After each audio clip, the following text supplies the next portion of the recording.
অষ্টম শ্রেণীর প্রিয় শিক্ষার্থী বন্ধুরা, আজকে আমরা আলোচনা করব তোমাদের বাংলা বইয়ের 150 থেকে 157 নং পৃষ্ঠা পর্যন্ত। এটি মূলত একদিন ভোরবেলা এর প্রশ্ন, কবি পরিচিতি, গুরুত্বপূর্ণ বিষয়গুলো, শব্দার্থ বিস্তারিত আলোচনা করবো। অর্থাৎ এখানে 156-57 নং পৃষ্ঠায় যে তোমাদের প্রশ্ন আছে, সেই প্রশ্নগুলো আমরা এই ভিডিওর মাঝে আলোচনা করব। তোমরা নতুন হয়ে থাকলে জয়িস লাইব্রেরিটি শেয়ার করে রাখতে পারো সারা বছর সমাধান পেতে। তাহলে চলো আমরা প্রথমেই 150 নং পৃষ্ঠায় চলে যাই। কি লেখা আছে দেখো। আনোয়ারা সৈয়দ হক জন্ম 1940 সালে, একজন বিশিষ্ট কথা সাহিত্যিক।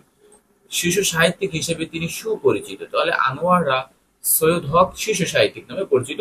শিশু কিশোরদের জন্য রচিত তার উল্লেখযোগ্য বইয়ের নাম হচ্ছে সানার নানা বাড়ি, বাবার সঙ্গে সানা, সানা ও মুক্তিযুদ্ধ ইত্যাদি। নিচের গল্পটি তার কত রকমের গল্প বই থেকে নেওয়া হয়েছে? অর্থাৎ একদিন ভোরবেলা এই গল্পটি নেওয়া হয়েছে কত রকমের গল্প বই থেকে। তাহলে এখানে খুব সুন্দর একটি চিত্র দেওয়া আছে।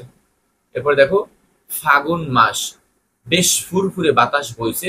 ঘুম থেকে উঠে শিউলি ভাবলো, এই যা, আজ না আমার ফুল কুড়োতে যাবার কথা। যেমনি ভাবা তেমনি কাজ, মুখ না ধুয়ে শিউলি একেবারে এক দৌড়ে তাদের বাড়ির বাগানে গিয়ে হাজির। তাহলে এইভাবে তোমরা কি করবা, গল্পটি পড়ে ফেলো, কারণ অনেক বড় একটি গল্প এবং গুরুত্বপূর্ণ বিষয়গুলো তোমরা দাগিয়ে ফেলো। আমরা আলোচনা করতে যাব 152 পৃষ্ঠায় চলে যাও তোমরা, এখান থেকে গল্পটা পড়ো। যেহেতু একটি একটি গল্প, সুতরাং এটা অনেক বড় হবে, এটা স্বাভাবিক।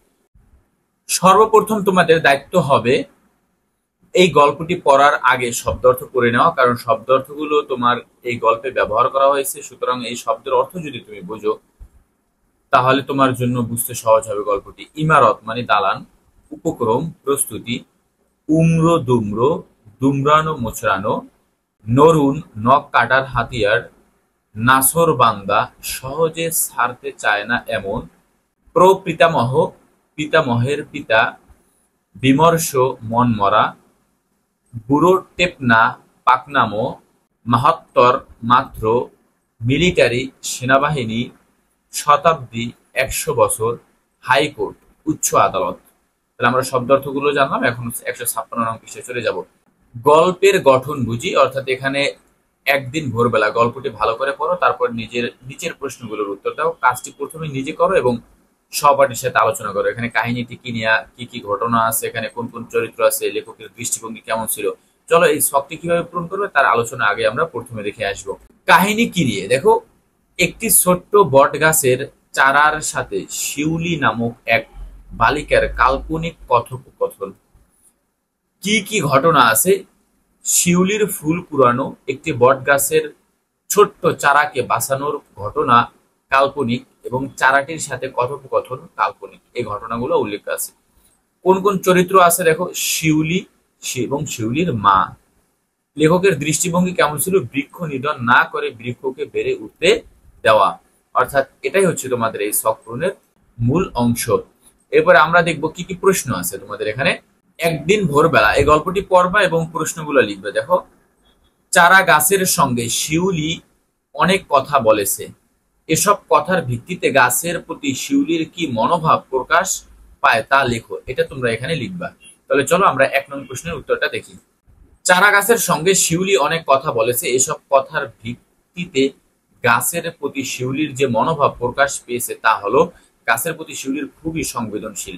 গাছের প্রতি শিউলি খুবই সংবেদনশীল। বট গাছের চারাকে সবাই পায়ে মুড়িয়ে দেয় বলে বট গাছের আক্ষেপ শুনে শিউলি মনে মনে কষ্ট পায়। গাছপালাও যে মানুষের মতো চিন্তা করতে পারে এটি জেনে শিউলি খুবই আশ্চর্য হয়। শিউলি বটগাছের চারাটার দুঃখে নিজেও ব্যথিত হয়। এই কথাটা তোমরা এই 56 নং পৃষ্ঠায় অন্তর্ভুক্ত করবা। 57 নং পৃষ্ঠায় চলে যাও।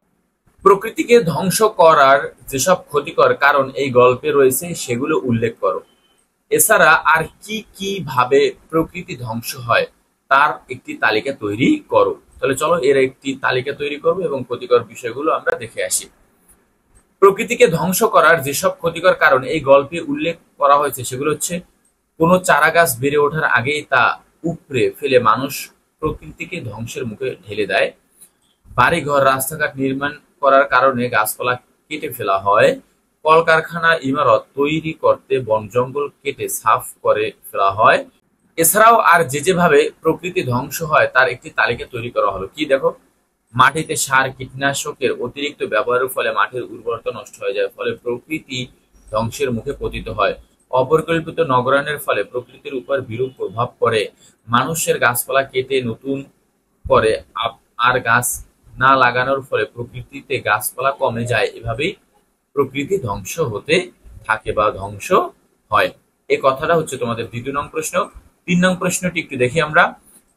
তোমার বাড়ি বা এলাকার গাছপালা বৃদ্ধি করা ও রক্ষা করার জন্য তুমি এবং তোমার সহপাঠী কোন ধরনের পদক্ষেপ নিতে পারো?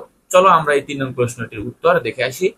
আমাদের বাড়ি বা এলাকার গাছপালা বৃদ্ধি করা ও রক্ষা করার জন্য আমরা বা আমাদের সহপাঠীরা যে ধরনের পদক্ষেপ নিতে পারি তা নিচে উল্লেখ করা হলো। বাড়ির আশেপাশে পরিকল্পিতভাবে গাছপালা লাগাতে পারি। রাস্তার দুধারে গাছ লাগিয়ে গাছপালা বৃদ্ধি করে পরিবেশ বান্ধব পরিবেশ সৃষ্টি করতে পারি। গ্রাম মহল্লার সাধারণ জনগণকে বৃক্ষরোপণ এবং উদ্বুদ্ধ করতে হয়। তাদেরকে বৃক্ষরোপণের উপকারিতা এবং বৃক্ষ নিধনের অপকারিতা সম্পর্কে জানাতে হবে।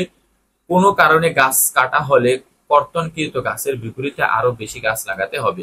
এভাবে আমরা বাড়ি বা এলাকায় গাছপালা বৃদ্ধি ও রক্ষা করার জন্য পদক্ষেপ নিতে পারি।